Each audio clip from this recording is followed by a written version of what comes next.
Toll പ്ലാസയിൽ ശുചിമുറി സൗകര്യമില്ലാത്തത് കാരണം ബുദ്ധിമുട്ടിലായ വാഹനയാത്രക്കാരന് national highway authority of India 12,000 രൂപ നഷ്ടപരിഹാരമായി നൽകാൻ കോടതിയുടെ വിധി.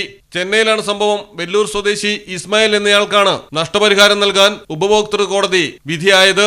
ചെന്നൈക്കടുത്ത സൂര്യപേട്ട് ടോൾ പ്ലാസയിൽ വിശ്രമിക്കാൻ ഇടമോ ശുചിമുറിയോ ഇല്ലെന്ന് ചൂണ്ടിക്കാട്ടി ഇസ്മായിൽ ഉപഭോക്തൃ കോടതിയെ സമീപിക്കുകയായിരുന്നു. ചെന്നൈയിലേക്ക് കാറിൽ വരുമ്പോൾ ടോൾ നൽകിയ ശേഷം ശുചിമുറിയിൽ പോകണമെന്ന് ജീവനക്കാരെ അറിയിച്ചപ്പോൾ 1 കിലോമീറ്റർ കൂടി സഞ്ചരിച്ച് എത്തുന്നിടത്ത് ശുചിമുറിയുണ്ടെന്നും അവിടം ഉപയോഗിക്കാമെന്നും അറിയിച്ചു. തുടർന്ന് അവിടെ എത്തിയപ്പോൾ പൂട്ടിയിട്ടിരിക്കുന്നു. തിരിച്ചു വന്ന് ഇസ്മായിൽ ജീവനക്കാരോട് പരാതിപ്പെട്ടെങ്കിലും കേട്ടതായി പോലും ഭാവിച്ചില്ല. തുടർന്നാണ് ദേശീയപാത അതോറിറ്റിക്കെതിരെ ചെന്നൈ നോർത്ത് ജില്ലാ ഉപഭോക്തൃ കോടതിയിൽ ഇസ്മായിൽ പരാതി നൽകിയത്.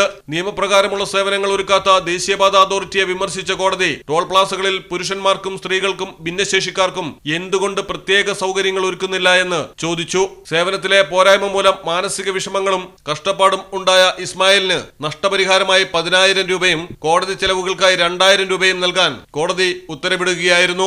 News desk Malayalam television. കടലിന്റെ സൗന്ദര്യം ആസ്വദിച്ചുകൊണ്ട് ഒരു ലക്ഷറി ക്രൂയിസിൽ പോയാലോ? മിനാർ ക്രൂയിസ് കൊച്ചി. ഫോൺ 8089 021 666 7034 191 993.